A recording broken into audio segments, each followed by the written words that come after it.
Hello friends, आप देख रहे हैं अनार ट्रिकी अड्डा। आज हम बात करेंगे अनुपात और समानुपात के पार्ट नंबर 7 की। पार्ट नंबर 7 का पहला प्रश्न दे रखा है।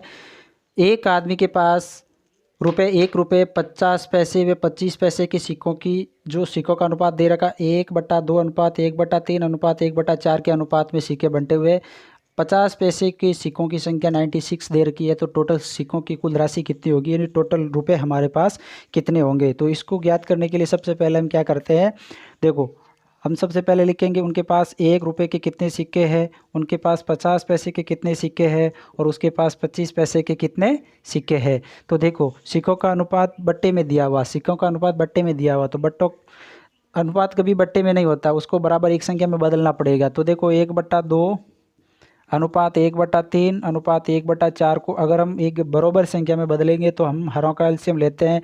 इसका हर का एलसीएम होता है 12, यानी 12 के अंदर 2 का भाग जाएगा 6 बार, 6 को 1 से गुणा करेंगे 6। उसी प्रकार से 12 का भाग 3 में, यानी 3 का भाग 12 में जाएगा 4 बार, 4 को 1 से गुणा करेंगे तो 4। उसी प्रकार से 4 का भाग 12 के अंदर 3 बार, 3 को 1 से गुणा करेंगे तो 3। देखो ये हो गया सिक्कों का अनुपात, ये हो गया सिक्कों का अनुपात। देखो ठीक है, ये हो गए सिक्कों का अनुपात।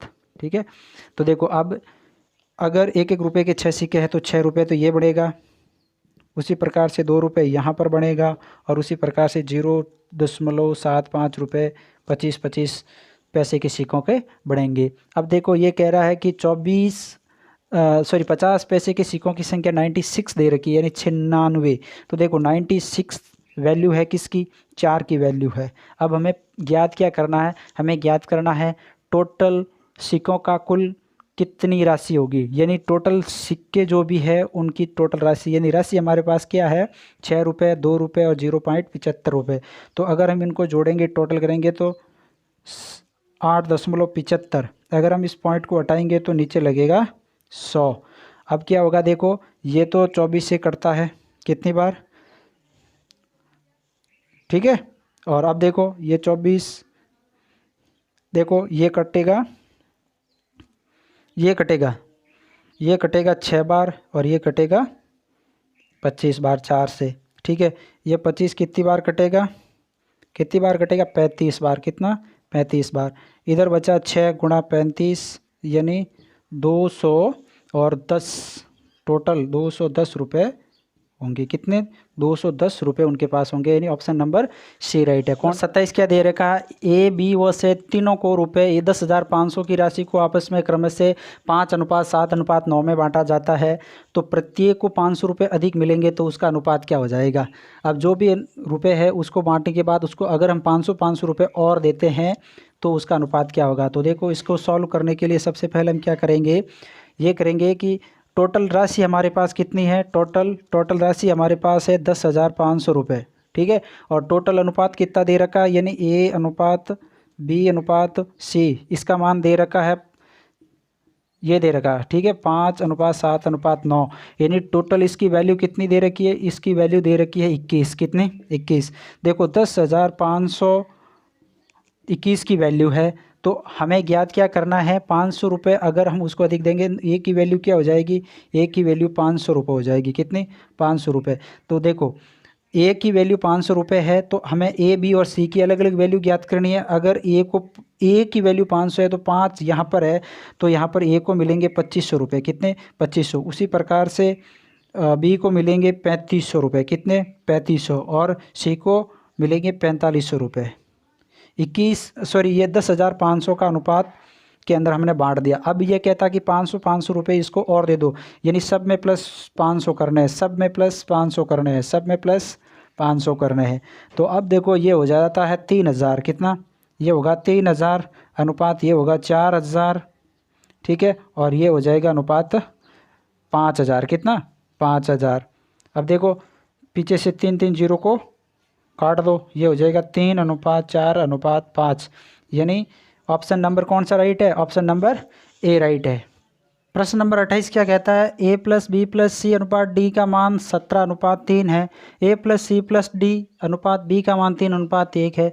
A + B + D अनुपात C का मान 3:2 है। तो हमें ज्ञात करना है B plus C plus D अनुपात ए का मान हमें ज्ञात करना। तो सबसे पहले हम इसको इस प्रकार से लिख सकते हैं। किस प्रकार से लिख सकते हैं, देखो आप बोर्ड पर ध्यान देना। हम लिख सकते हैं ए प्लस बी प्लस सी बट्टा, यहाँ पर क्या दे रखा है, डी, बट्टे के रूप में लिख सकते हैं 17/3। उसी प्रकार से हम इसको लिख सकते हैं ए प्लस सी प्लस डी बट्टा बी, इसको हम 3/1 लिख सकते हैं।